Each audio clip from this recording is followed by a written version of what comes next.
எல்லாருக்கும் வணக்கம். தமிழ்நாடு சட்டமன்ற தேர்தல் முடிவுகள் வெளிவர இன்னும் 4 நாட்கள் தான் இருக்கு. இந்த சூழ்நிலையில வாக்குப்பதிவுக்கு பின்னாடி 5 நாட்களை கடந்தும் தேர்தல் களம் இன்னும் ரொம்ப சூடாகவே இருந்துட்டு இருக்கு. இதுக்கு என்ன காரணம்னு பார்த்தா, நார்மலா எலெக்ஷன் முடிஞ்ச பிறகு சில எலெக்ஷன்ல இருந்து வாக்குப்பதிவு முடிஞ்சு 1 மாசம் போய் கவுண்டிங் நடந்திருக்கு. அப்பெல்லாம் கூட இவ்வளவு பரபரப்பும் இவ்வளவு ஒரு கொதிநிலையும் இருந்ததே இல்லை. ஆனா இந்த தேர்தலில் இவ்வளவு பரபரப்பும் கொதிநிலையும் இருப்பதற்கு அடிப்படை காரணம் என்னன்னு பாத்தீங்கன்னா, வாக்கு சதவிகிதம் அதிகரிப்பு. அதாவது எலெக்ஷன் அன்னைக்கு, வாக்குப்பதிவு நடந்த அன்னைக்கு ஒரு செய்தி காலையில ஒரு 10 மணிக்கு தீயாக பரவியது. என்னன்னு பாத்தீங்கன்னா, வாக்குப்பதிவு சதவிகிதம் வரலாற்றிலேயே இதுவரை இல்லாத அளவுக்கு அதிகரிச்சிருக்கு அப்படின்னாங்க. அது பெரிய அளவுல செய்தியா வரும்போது, அந்த செய்தியை தொடர்ந்து வாக்குப்பதிவு சதவிகிதம் அதிகரிப்புங்கிறது ஆட்சி மாற்றத்தை ஏற்படுத்தும் அப்படிங்கிற அளவுல இன்னொரு டாக் உருவாச்சு. இந்த டாக் முதல்ல திமுகவினருக்கு ஒரு பேர் அதிர்ச்சியை உருவாக்குச்சு. ஆனால் அந்த அதிர்ச்சியை ஜீரணிக்க முடியாத திமுகவினர் மற்றும் தமிழக ஊடகங்கள் என்ன பண்ணினாங்கன்னா, வாக்கு சதவிகிதம் அதிகரிப்பு அப்படிங்கிறது ஒரு மேட்டரே கிடையாது, எஸ்ஐஆர்னால தான் அந்த வாக்கு சதவீதம் அதிகரிச்சிருக்கு அப்படிங்கறத எஸ்டாப்ளிஷ் பண்ணி ஒரு ட்ரெண்ட் செட் பண்றதுக்காக ஏதேதோ ரிசர்ச் பண்ணி பல டேட்டாஸ் எடுத்துட்டு வந்தாங்க. ஆனால் வாக்குப்பதிவுக்கு பின்னாடி எந்த ட்ரெண்டை செட் பண்ணினாலும் அதனால் எந்த பயனும் இல்லை அப்படிங்கிறது அவங்களுக்கு தெரிஞ்சே இருந்தாலும், அவங்களோட திருப்திக்காகவும் தோல்வி என்பதை அவர்களால் ஏற்றுக்கொள்ள முடியாது அப்படிங்கிறதுக்காகவும் தான் இந்த டேட்டாவை வச்சு ரிசர்ச் பண்ணி பல விஷயங்களை பேசுறது, இந்த மாதிரி எல்லாம் பண்ணிட்டு இருந்தாங்க. சோ வாக்குப்பதிவு நடந்த அன்னைக்கு, அதாவது வியாழக்கிழமை அன்னைக்கு வாக்கு சதவிகித அதிகரிப்பு அப்படிங்கிறது போயிட்டு இருந்தது. அதை தொடர்ந்து வெள்ளிக்கிழமை மதியத்துக்கு பின்னாடி என்னாச்சுன்னா, நான் ஒரு 10 பேர் கிட்ட கேட்டேன், 8 பேர் விசில் சின்னத்துக்கு வாக்களித்ததாக சொல்கிறார்கள் அப்படிங்கிற ஒரு டாக் உருவாச்சு. அந்த டாக் சனிக்கிழமை மதியம் என்னவாச்சுன்னு கேட்டீங்கன்னா, எனக்கு என்னோட பேரன் 3 வயசுல இருக்கா, அவன் விசில் சின்னத்துக்கு ஓட்டு போட சொன்னா, அதனால விசிலுக்கு நாங்க ஓட்டு போட்டோம் அப்படிங்கிற ஒரு டாக் உருவாச்சு. இதுல ரிட்டையர்டான ஜட்ஜ் எல்லாமே இப்படி சொல்லியிருக்காங்க.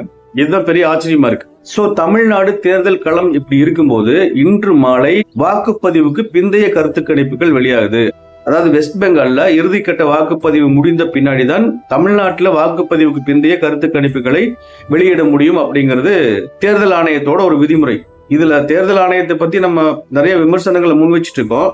தமிழ்நாட்டுல வாக்குப்பதிவுக்கு பிந்தைய கருத்து கணிப்புகள் வெஸ்ட் பெங்கால்ல நடக்கிற எலெக்ஷன்ல வாக்காளர்களோட மனநிலையை பாதிக்கும் அப்படின்னு தேர்தல் ஆணையம் உண்மையிலுமே நினைச்சதுன்னா, அல்லது தேர்தல் ஆணையம் அப்படி கருதுச்சுன்னா, அது தேர்தல் ஆணையத்தின் தோல்வியே ஒழிய வாக்காளர்களோட தோல்வியோ அல்லது பொதுமக்களோட தோல்வியோ கிடையாது. அதாவது சுதந்திரம் வாங்கி 75 ஆண்டுகளை கடந்தும் ஒரு வாக்காளனுக்கு எப்படி வாக்களிக்க வேண்டும் அப்படிங்கிறதே தேர்தல் ஆணையம் இதுவரைக்கும் கற்றுக் கொடுக்கவில்லை அப்படிங்கிற உண்மைதான் அங்க பெரிய அளவில் முன்னாடி நிக்குது. சோ அது ஒரு புறம் இருக்கட்டும்.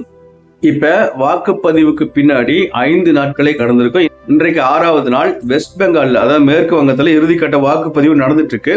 சாயந்தரம் 6 மணிக்கு பின்னாடி தமிழ்நாட்டுல வாக்குப்பதிவுக்கு பிந்தைய கருத்து கணிப்புகள் வெளியாகுது. இந்த கருத்து கணிப்புகள் எடுத்தவங்க என்ன கருத்து கணிப்பு எடுத்தாங்களோ அதை அப்படியே as it is அப்படிங்கிற மாதிரி வெளியிட்டாங்கன்னா, அடுத்த அதிமுக ஆட்சி தான் அப்படிங்கிற மாதிரி தான் அவங்க சொல்லுவாங்க. ஏன்னா வாக்குப்பதிவு நடந்த அன்னைக்கு இருந்த பூதாகரமான செய்தி என்னன்னு பார்த்தா, வாக்கு சதவிகிதம் அதிகரிப்புங்கிறது ஆட்சி மாற்றத்திற்கு வித்திடும் அப்படிங்கிறது அன்றைக்கு இருந்த நிலைமை. இதுதான் வாக்குப்பதிவுக்கு பிந்தைய கருத்து கணிப்பாக இருக்க வேண்டும், அப்படித்தான் இருக்கும். இல்ல ஒரு சில நிறுவனங்கள், அதாவது கருத்து கணிப்பை நடத்திய ஒரு சில நிறுவனங்கள் விஜய் வெற்றி பெறுவார் அப்படிங்கிற மாதிரி ஒரு கருத்தை இன்னைக்கு முன் வச்சாங்கன்னா, அது அவங்க எடுத்து உண்மையான கருத்து கணிப்பா இருக்காது. ஏன்னா அடுத்தடுத்து நடந்த ட்ரெண்ட்ஸை வச்சு அவங்க அந்த கருத்து கணிப்பை மாற்றி அமைச்சிட்டாங்க அப்படிங்கறத உண்மையா இருக்கு. சோ இன்னைக்கு வெளியாகிற கருத்து கணிப்புகள் உண்மையை சொல்லுமானால் அதிமுக ஆட்சி அமைக்கும் அப்படிதான் சொல்லுவாங்க, அல்லது டிவிக்கே வெற்றி வரக்கூடிய வாய்ப்பு இருக்கு அப்படிங்கிற மாதிரி கருத்து கணிப்புகள் வந்தால் அவங்க எடுத்து உண்மையான கருத்து கணிப்பு அது அல்ல அப்படிங்கறத நம்ம உறுதியா நம்பலாம். சோ உண்மையிலுமே கள நிலவரத்தை வைத்து பார்த்தால், என்டிஏ கூட்டணி தலைவர்கள் அவங்க அவங்களோட மனசாட்சிக்கு விரோதம் இல்லாம ஒர்க் பண்ணியிருக்காங்க.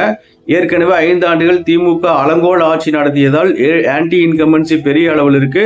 இது போன்ற பல்வேறு காரணங்களின் அடிப்படையில் என்டிஏ கூட்டணிக்கு அதிக வாக்குகள் கிடைச்சிருக்கும். சோ அதிமுக தலைமையிலான அரசுதான் அமைய போகிறது அப்படிங்கறத அவங்க தீர்க்கமா நம்புறாங்க. இதுதான் உண்மையாக இருக்க முடியும். இதை தாண்டி வேறு விதமான சிந்தனைகளுக்கு இடமில்லை. சோ இன்று மாலை வெளியாகும் கருத்து கணிப்புகள் 2 விஷயத்தை முன்வைக்கலாம். ஒன்று, என்டிஏ கூட்டணி பெருவாரியான வாக்குகளை பெற்று வெற்றி பெறும். இது உண்மையிலுமே வாக்குப்பதிவுக்கு பிந்தைய கருத்து கணிப்பை அவங்க எடுத்தது மாதிரியே வெளியிட்டாங்கன்னா இப்படிதான் வரும். ஒருவேளை அதை ஆல்டர் பண்ணி வெளியிட்டாங்கன்னா, டிவிக்கே பல இடங்களில் வெற்றி பெற வாய்ப்பு இருக்கு அப்படின்னு சொல்லி சொல்லுவாங்க. ஏன்னு பாத்தீங்கன்னா வாக்குப்பதிவுக்கு முந்தைய நாள் வரைக்குமே என்ன சொல்லிட்டு இருந்தாங்கன்னா டிவிகேவுக்கு வாக்குகள் கிடைக்கும், பட் வெற்றி பெற வாய்ப்பில்லை, மீறி போனா ஒரு தொகுதி 2 தொகுதி ஜெயிப்பாங்க அப்படிங்கறத முன்னாடி சொல்லிட்டு இருந்தாங்க.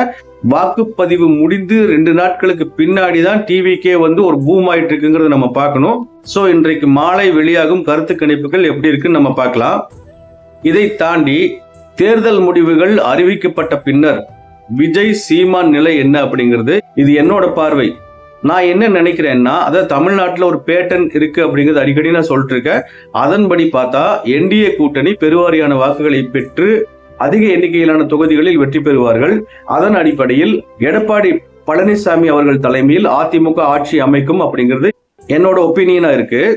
அப்படி அதிமுக ஆட்சி அமைக்கும் பட்சத்தில் சீமானுக்கு நிச்சயமா நான் சொல்றேங்க, இதுக்கு முன்னாடி இருந்த அளவுக்கு வாக்கு சதவிகிதம் கிடைக்காது, நிச்சயமாக கிடைக்காது. அதே மாதிரி விஜய் பெருவாரியான தொகுதிகளில் தோல்வி அடைந்தால் அவர் அடுத்தது சினிமாவில் நடிக்க ஏற்கனவே ஒரு படத்துல நடிக்க போறார் அப்படிங்கிற மாதிரி ஒரு தகவல்கள் வந்துட்டு இருக்கு. இந்த ஜனநாயகன் படம் அவர் எதிர்பார்த்த மாதிரி வெளியாகாதனால இன்னொரு படத்துல நடிக்க திட்டமிட்டு இருக்கிறார் அப்படிங்கிற மாதிரி தகவல்கள் வந்துட்டு இருக்கு.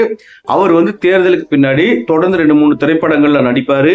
அதுக்கு பின்னாடி உள்ளாட்சி தேர்தல்கள் அறிவிக்கப்பட்டால் மறுபடியும் ஒர்க் பண்ணுவாரு. அடுத்த தேர்தல் இப்படிதான் ஒர்க் பண்ணிட்டு இருப்பாரு.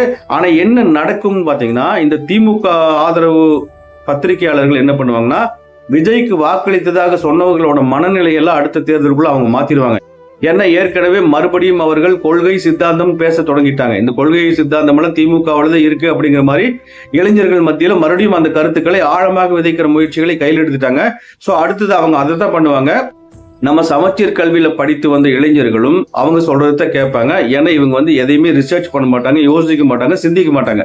அதனால என்ன ஆகும் கேட்டீங்கன்னா, திருப்பி விஜய்க்கும் அது பலவீனமாக தான் அமையும். சோ விஜய் சீமான் 2 பேருமே அடுத்தது பெரிய அளவில் பின்னடைவை சந்திப்பார்கள் அப்படிங்கிறது என்னோட கருத்தா இருக்கு. ஆனால் இன்னொரு விஷயம் பாத்தீங்கன்னா, ஒருவேளை திமுக கூட சண்டை போட்டுக்கிற காங்கிரஸ் கட்சி, அதாவது ராகுல் டிவிகே கூட சேர்ந்து ஒர்க் பண்ணலாம் அப்படின்னு அவருக்கு ஒரு விருப்பம் இருக்கிறதாக பேசப்படுகிறது. அது உண்மையானால் ராகுல் விஜய் 2 பேருமே சேர்ந்து ஃபியூச்சர்ல ஒர்க் பண்ணுவாங்க. அப்படி ஒர்க் பண்ணும்போது சீமானையும் அவர்கள் சேர்த்துக் கொள்வதற்கான வாய்ப்பு இருக்கு. சீமான் விஜய் கூட சேர மாட்டாரு. ஏன்னா சீமானோட வாக்குகளை பெரும் எண்ணிக்கையில் விஜய் ஈர்த்திருப்பார் அப்படிங்கிறது என்னோட கருத்தா இருக்கு. அப்படி இருக்கும்போது ஏற்கனவே விஜய் மேல கடும் கோபத்தில் இருக்கிற சீமான் மேலும் கோபம் அடைவார், மேலும் எரிச்சல் அடைவார். அப்படிங்கறத தாண்டி ஏதாவது ஒரு வகையில எதிர்காலத்துல அவங்க 3 பேர் ஒண்ணு சேரதுக்கான வாய்ப்பு தான் இருக்கு அப்படிங்கிறது தான் என்னோட ஒப்பீனியனா இருக்கு. இன்றைக்கு சாயந்தரம் வாக்குப்பதிவுக்கு பிந்தைய கருத்து கணிப்புகள் வெளிவரட்டும், அதையே பார்த்துட்டு மறுபடியும் நம்ம பேசுவோம். இந்த பதிவை இதோட முடிச்சுக்கிறேன். வேற சில விஷயங்களோட அடுத்த பதிவில் சந்திப்போம். நன்றி, வணக்கம்.